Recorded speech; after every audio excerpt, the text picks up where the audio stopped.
coaches know kung ano yung kalakasan ng kanilang mga manlalaro.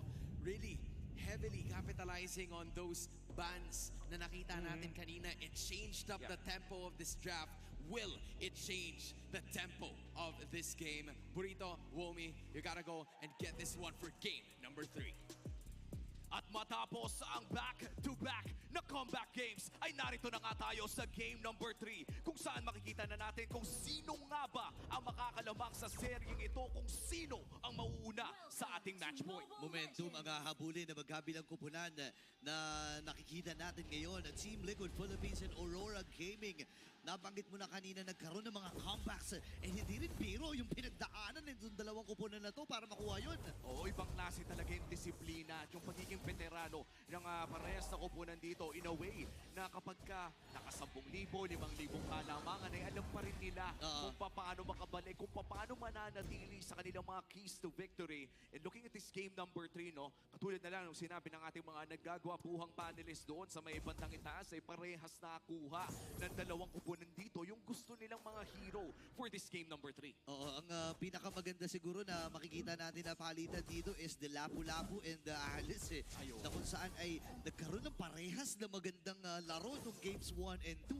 Edward with the 3-man Landshaker. Yung Sanford naman with the 3-man Throne of Ruin na nagbaliktad talaga. 360 degrees na mga laro na yun. Yun yung mga ibang klaseng galawan ng ating mga XP laners. Of course, hindi lang naman yan. Pati yung mga mages natin ay bumibida din dito. In fact, lahat ng roles natin dito ay matatawag nating kabilang ng mga all-star ng MPL Philippines na ngayon. And sa ngayon, makikita natin na hawak ni Oheb ang CC Gold. Isa sa mga gold lane pickups na nauso around week 8 or even week 7 of MPL Philippines ng regular season at nagpatuloy namang ginamit ngayon dito sa loob ng playoffs. Na nakikita natin kung bakit napaka-sustainable at napakasakit din kapag nakakuha na ng kanyang first item. Oo, mahirap talaga kalaban yung isang season na yan. Ang isa pa sa mga malalaking problema dyan, yung ideya na kapag kumapit yung curtain call ay madaling target para kay Sanford na iland yung kanyang Throne of Ruin. Pero sisimula na yung unang pagong, ha?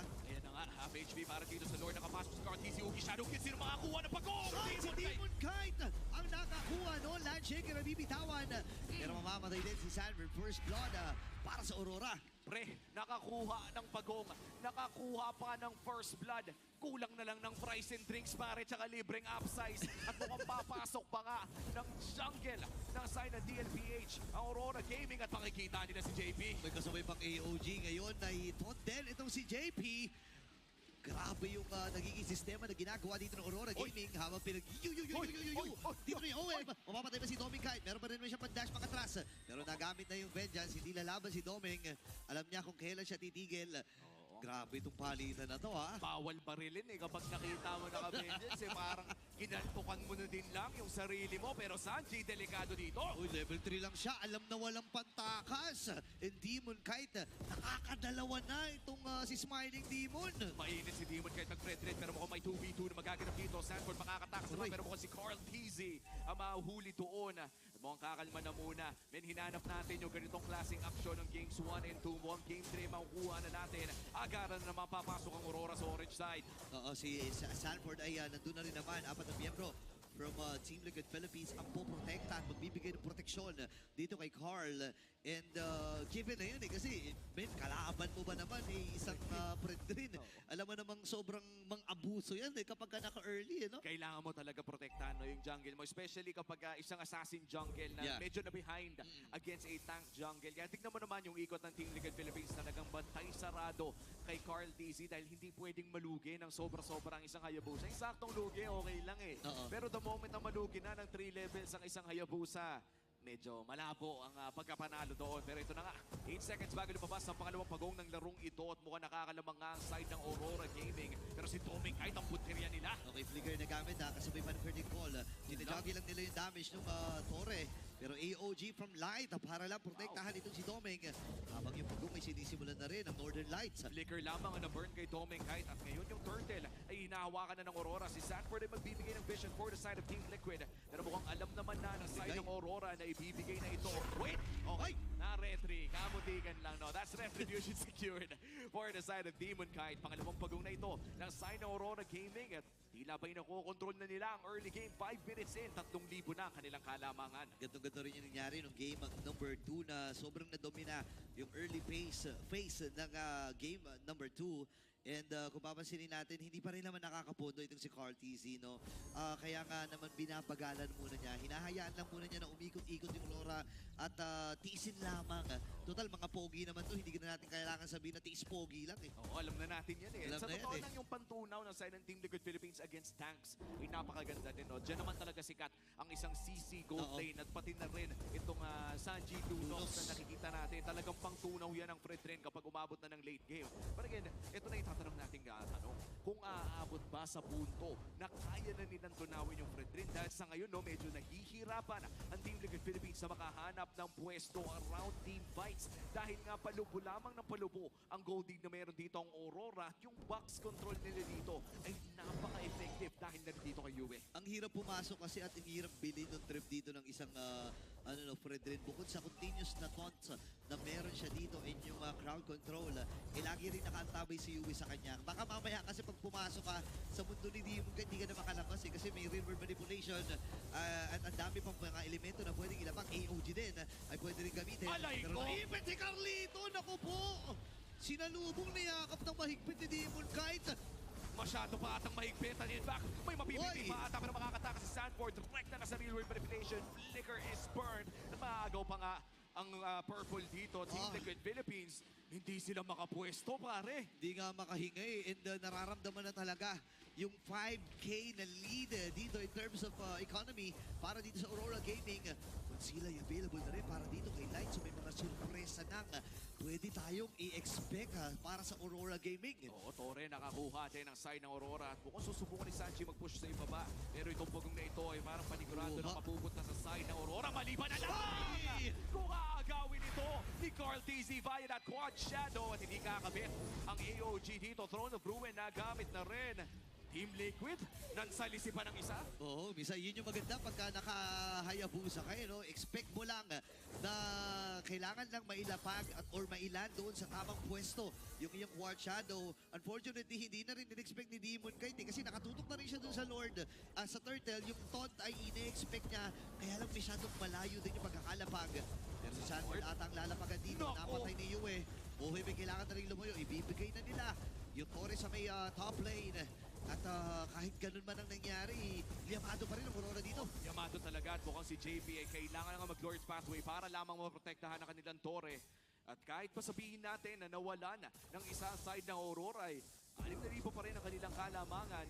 And this is a really huge gold lead no, para sa isang 8-minute game. Kung lumalabas, para kumikita sila ng around 800 gold per minute dito sa larong ito. At mukhang makakaagaw na naman ang isang purple buff ang side ng Aurora. And you can see that sa ating jungle differential na kung saan ay hindi na nga nakabawi ang side ng Team Liquid Philippines habang tumagal yung larong ito. Kung matagal-tagal pa ang pagtitiis pogi dito ni Carlito. Oo. Tsaka parang may testament ito, may statement na inilalabag si Aurora Gaming, lalo na itong si Demon Kite, na alam naman natin na pagdating sa isang Fred Ren, isa yan sa mga heroes talaga na pwede mong ilatag na sa pangalan din ni Carl TZ bukod si Lancelot na ginagamit ngayon ni Demon Kite para pag gusto niya sabihin dito na hindi lang ako basta damage jungle, kaya ko rin mag-utility. Well-rounded naman talaga ang ating mga junglers dito, no? Especially sa mga top teams ng ating regular season. Carl TZ, Demon Kite, nakita na natin ang dalawang ito na gumamit ng iba't ibang klase ng mga heroes sa loob ng jungle.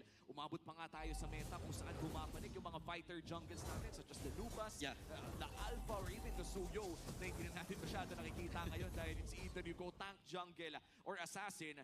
Ngayon dito sa ating pinakaunang Lord, Aurora Gaming ang hahawak nito. Si Light ay magbibigay ng vision around that area at si Sanford ay nariyan din. Available ang flicker ng Alice at nakita na natin kung ano kaya niyang gawin kanina sa game number 2. Okay, kalahati na yung buhay ng Lord na ito. Si Cartesi, alam na ni Light kung saan manggagaling. Sasaluhin lang natin Quad Shadow. Nagamit na rin Revitalize.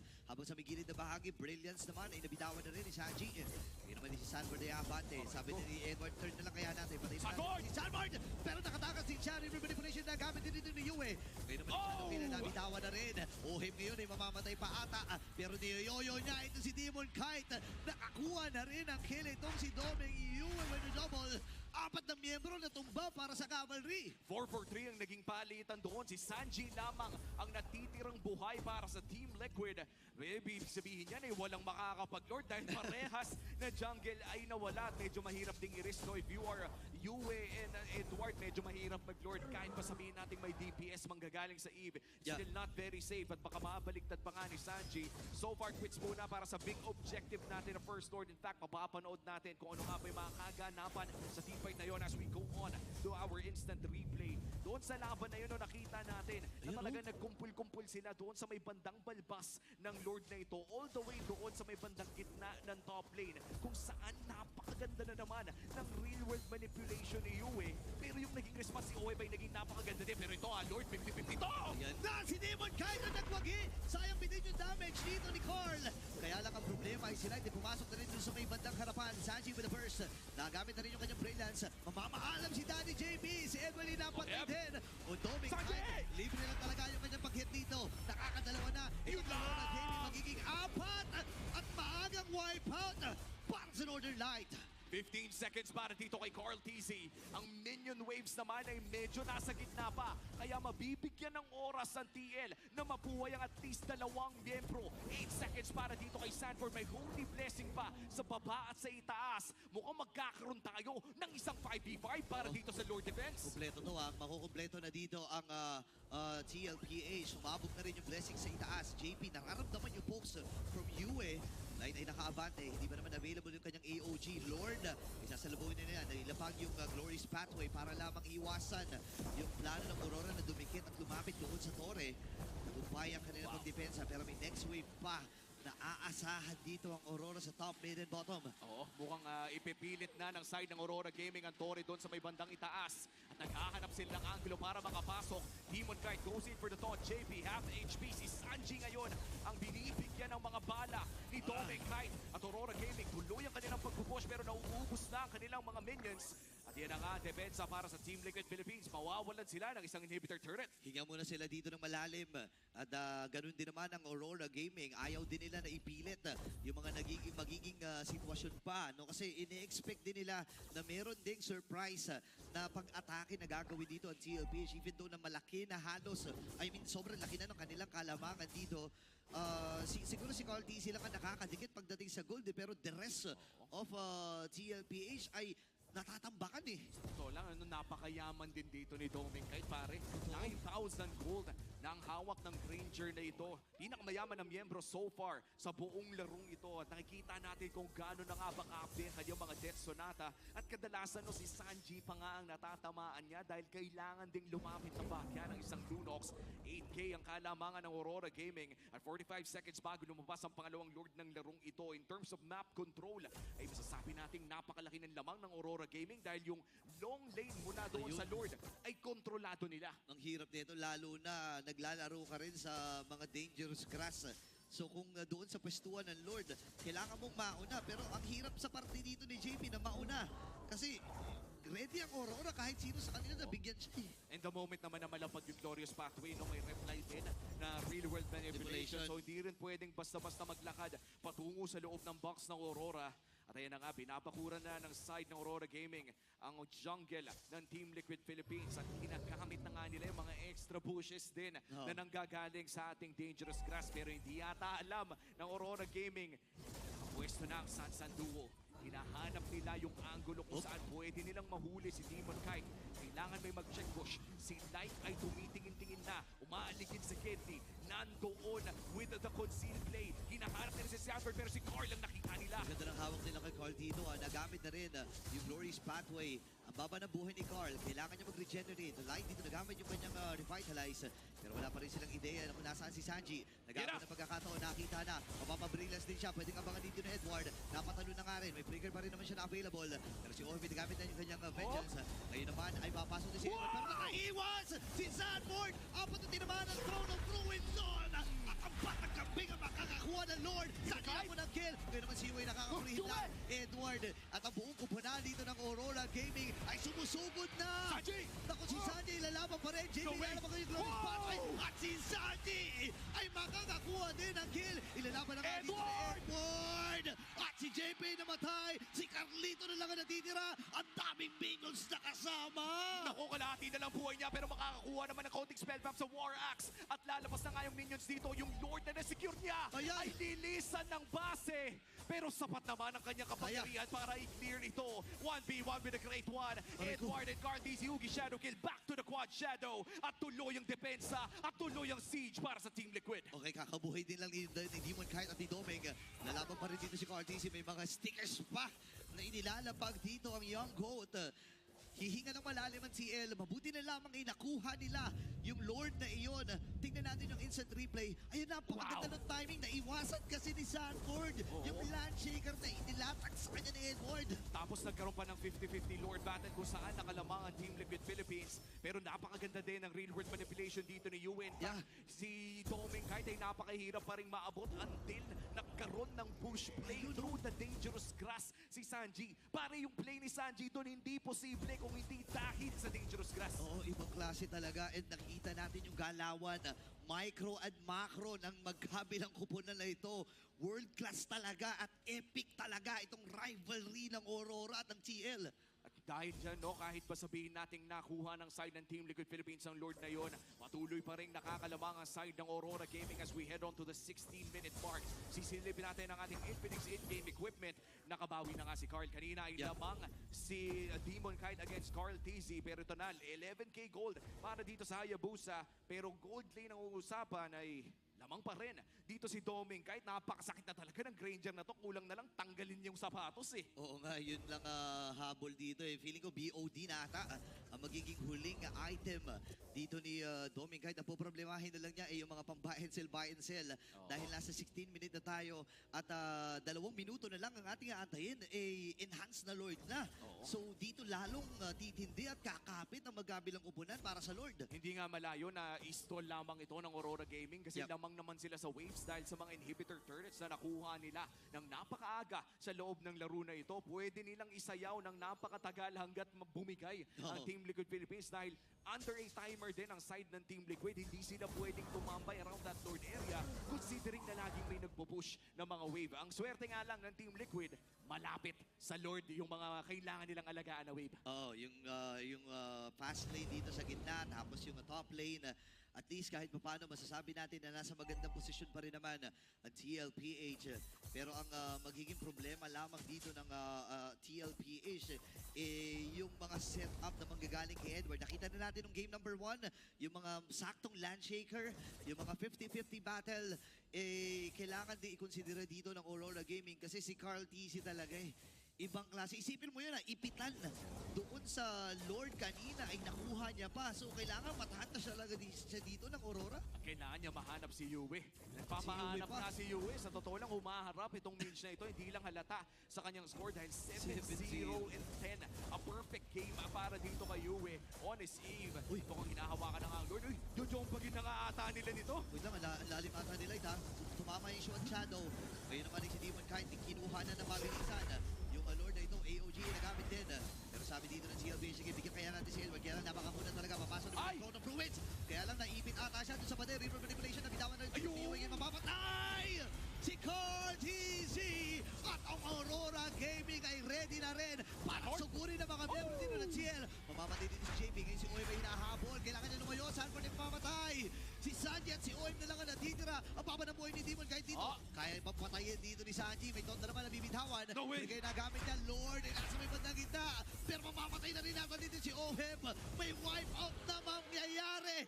Aurora Gaming tuloy-tuloy ang pagkatok. May kasama na silang Lord. At match point na sila. Isang panalo na lang ang kailangan ng Aurora Gaming. Unti-unti nang nasusulat ang pangalan nila sa